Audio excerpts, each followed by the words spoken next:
একটা সেমিজ সেলাই করতে বসেছিলাম, গলাটার মধ্যে একটু কেঁচা দিয়ে নিয়েছি, কারণ অনেক সময় এই যে কেঁচাটা না দিলে গলাটা কুঁচকিয়ে থাকে। আর এখানে একটু পাইপেন দিয়ে নিব।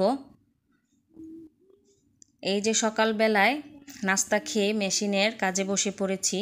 আমি এর আগেও তোমাদের সাথে শেয়ার করেছিলাম, বলেছিলাম যে অনেক ভিডিওতে বলেছি যে সকালে নাস্তা করে তারপরে সন্ধ্যার নাস্তা করে আমি একটু মেশিনের কাজে সময় দিতে পারি।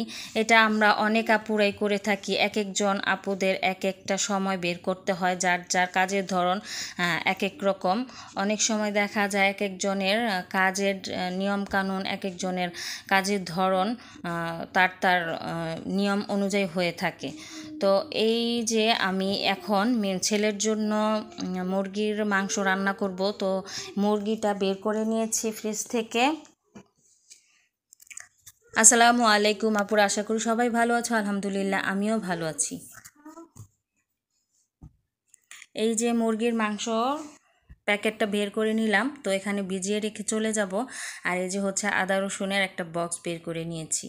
তো অনেক সময় দেখা যায় যে অনেক কিছু শেষ হয়ে যায়, কোনো কিছু বের করতে, কোনো কিছু মানে ঢালতে মন থাকে না। অনেক সময় লবণ শেষ হয়ে যায়, হলুদ মরিচ শেষ হয়ে যায়, সব কিছুই সবসময় মনে থাকে না।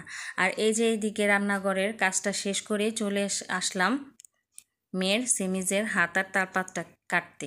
তো এখানে দেখা যায় যে এই যে তালপাতের কাপড়টা অনেক সময় আমরা অনেকেই না কেটেই সেলাই করে ফেলি।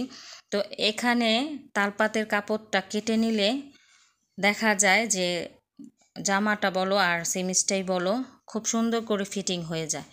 তো এই যে কাজগুলা কিন্তু আমি কখনোই কোনো জায়গায় মানে কোথাও থেকে শিখিনি।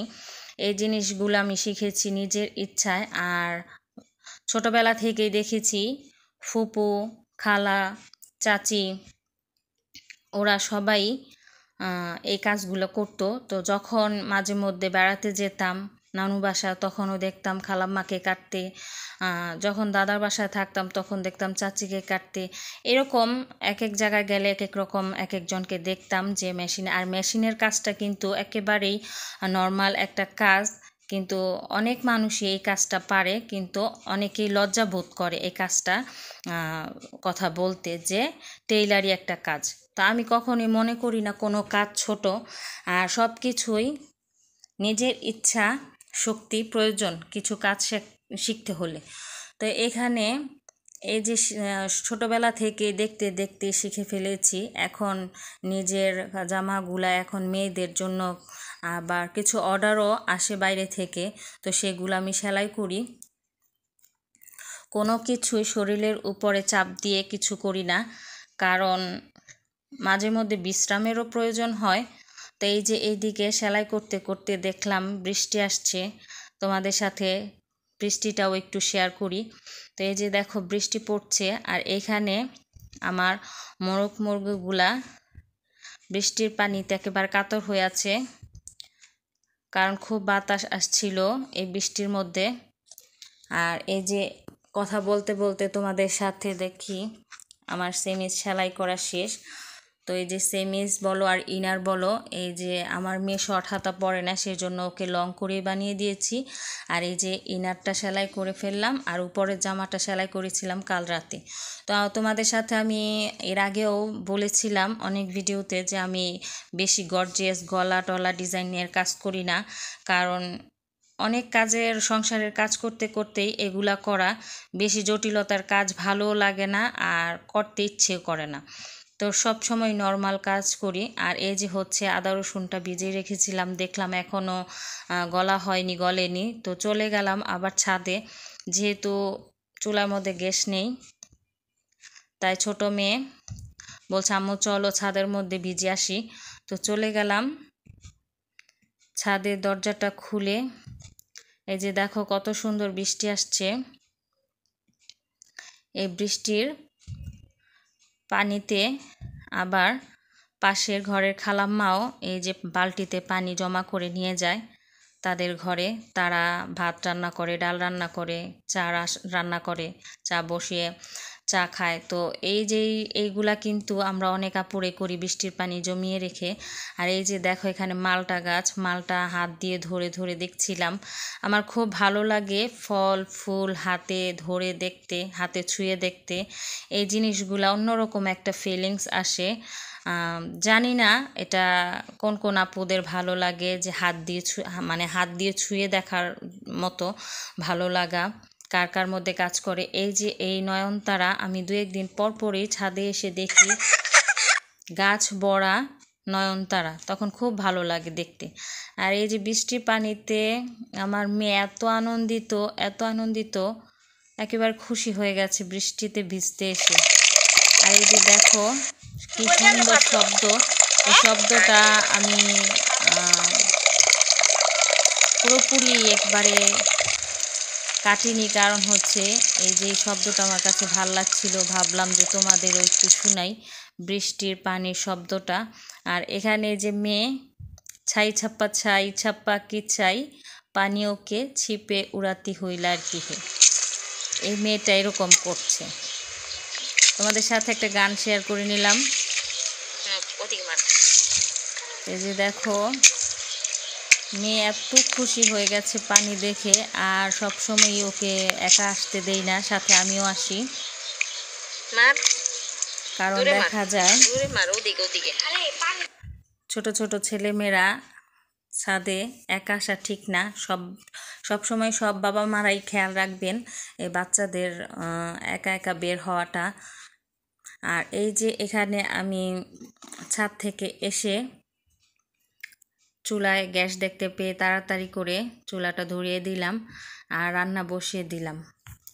আর এই যে এখন তোমাদের সাথে একটা জিনিস নিয়ে আমি একটা বিষয় নিয়ে তোমাদের সাথে কিছু কথা বলবো। সেটা হচ্ছে এই যে দেখো কিছুদিন পর পর আমাদের দেশে কিছু বিষয় নিয়ে যে তোলপাড় ঘাটাঘাটি, জানি না কার কার ভালো লাগে কার কার মন্দ লাগে, কিন্তু আমার কাছে এই জিনিসটা কেমন লেগেছে সেটা আমি তোমাদের কাছে একটু শেয়ার করি। যে এই যে দেখো আমাদের বাংলাদেশের জাতীয় সঙ্গীত কবিগুরু রবীন্দ্রনাথ ঠাকুর রচয়িতা করেছে। আচ্ছা, এখন সেটা সমস্যা হচ্ছে সে হিন্দু, এই সঙ্গীতটার মধ্যে অনেক কথা রয়েছে যেটা ঠিক না, সেটা ভুল আছে, সেটা সংশোধন করতে হবে। তো আমি সেটা বলতে চাচ্ছি, আচ্ছা ঠিক আছে সেটা ঠিক না, সেটা সংশোধন করতে হবে, তবে এত বছর পর কেন? আবার অনেকে বলছে যে এটা নাকি দেশ স্বাধীন হওয়ার আরও অনেক আগে এই সঙ্গীতটা রচয়িতা করেছে কবিগুরু রবীন্দ্রনাথ ঠাকুর, সেটা দেশের সঙ্গীত করেছেন। আচ্ছা যাই হোক, এটা দেশের সঙ্গীত তারা করেছেন, এটা তো রবীন্দ্রনাথ ঠাকুর নিজে একা সিলেক্ট করেনি যে এটা দেশের একটা সঙ্গীত হবে। এটা হয়তো অনেকেই সিলেক্ট করেছে, নির্বাচন করেছে যে না এটাই জাতীয় সঙ্গীত বলে মনে করেছেন, তাই তারা জাতীয় সঙ্গীত বানিয়েছেন। আচ্ছা, তো এখন হচ্ছে যে এত বছর পর কেন এই জিনিসটা সংশোধন? আমাদের বাংলাদেশে কি একটাও গুণীজ্ঞানী লোক নেই, নাকি সবই বোকাশোকা মানুষ, তারা কিছুই বোঝে না? এই লোকটাকে এখনই জন্মগ্রহণ করেছে, যার কারণে এত বছর পরে সঙ্গীতটা পরিবর্তন করার চিন্তা ভাবনা তারা সবাই মিলে জড়পাকা হয়ে এই বিষয়টার উপরে তোলপাড় হয়ে উঠে পড়ে লেগেছে। সব কিছুই কিন্তু হঠাৎ করে হুটহাট করে পরিবর্তন করতে চাইলে কিন্তু হয়ে যায় না। মা ডাকটা যেমন আমরা একদিনে শিখিনি, অনেক বছর ধরে ডাকতে শিখেছি, সেই রকম এই দেশটাকে নিয়েও কিন্তু কবিগুরু রবীন্দ্রনাথ ঠাকুর চিন্তা ভাবনা করেছেন মায়ের মতো, তাই শস্য শ্যামল সব কিছু ঘিরে এই সঙ্গীতটা রচয়িতা করেছেন। তো এটা গাইলে এমন কিছু হয়ে যাবে না, আর এটাকে পরিবর্তন করতেই হবে এমন বাধ্যতামূলক আমি দেখি না। কেন এটার পিছনে লাগবো? আরে আমরা যদি মুসলিম হয়ে ওই বিষয়টার দিকে তাকাই যে আমরা হিন্দু লোকে রচিত করেছে সেটা ঠিক না, সেটার মধ্যে অনেক ভুল আছে, তাহলে আমরা মুসলিম হলে মুসলিম যারা তাদের ব্যাপারে আমরা কোনো কিছু সিলেক্ট করি। এমন হতে পারে যে আমরা সবাই বাধ্যতামূলক 5 ওয়াক্ত নামাজ পড়ব, আমরা সবাই মাথায় ঘুমটা দিয়ে চলবো, এমনকি জুম্মার নামাজ কোনো পুরুষ মানুষ বাদ দিতে পারবে না, দোকান খোলা রেখে নামাজ পড়তে হবে, দোকানে কোনো চুরি ডাকাতি লুটপাট হবে না, এরকম নিয়মকানুন করেন আপনারা, তবে এটা কেন? যদি আপনারা হিন্দুর পিছনেই লাগতে হয় তাহলে এভাবে করেন। আমরা মুসলিম জাতিকে নিয়ে চিন্তা ভাবনা করি, আমরা এই বিষয়ে আমরা ভাবতে পারি। আমরা কেন অন্য অযথা একটা সামান্য ব্যাপার নিয়ে তোলপাল করছি? একটা ভালো কাজ দেখান, একটা ভালো কিছু নিয়ে উদ্যোগ নেন, তবে সেটা সফলতা হলে ভাববো যে না, আমাদের জন্য ভালো, মুসলিমদের জন্য ভালো। তো এই যে এই কথাগুলি আমি বলতে চাচ্ছি, আরও অনেক কথা আছে, অনেক কথা বলার মতো সময়, সুযোগ আরও প্রয়োজন। এত অল্প সময়ে এত কিছু নিয়ে কথা বলা সম্ভব না। তো কি আর বলবো, যতটুকু মনে আসছে ততটুকুই শেয়ার করলাম। আসসালামু আলাইকুম, খোদা হাফেজ, সবাই ভালো থাকো।